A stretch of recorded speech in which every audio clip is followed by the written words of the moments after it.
Hello everyone, hi আমি Koyel and welcome back to my mini blog. সকালবেলা ঘুম থেকে উঠে গেছিলাম আমাদের লাভলি রানীকে ছাদ থেকে নামাতে। তোমরা তো চার্লি মুভিটা যদি কেউ দেখে থাকো তাহলে জানবে চার্লি যেমন বরফ পছন্দ করে তেমন আমাদের লাভলি বৃষ্টি খুব পছন্দ করে আর ছাদ থেকে মোটে নামতে চায় না।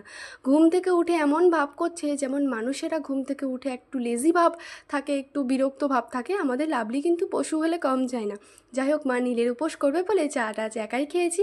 কাল যেমন মা কাজ করছিল মার পাশে বসেছিল, আজ দেখো লাভলি ঠাম্মার পাশে বসে আছে।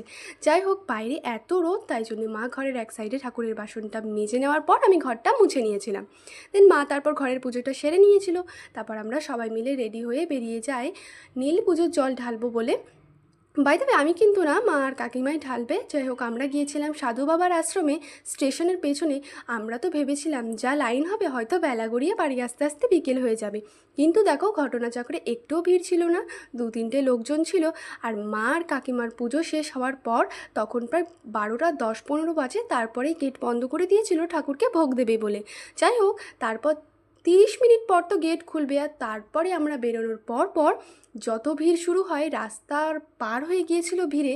যাই হোক, আমরা নিষ্ঠাভাবে ভালো করে পুজো দিয়ে বেরিয়ে আসতে পেরেছিলাম। তারপর বাড়ি চলে এসেছিলাম।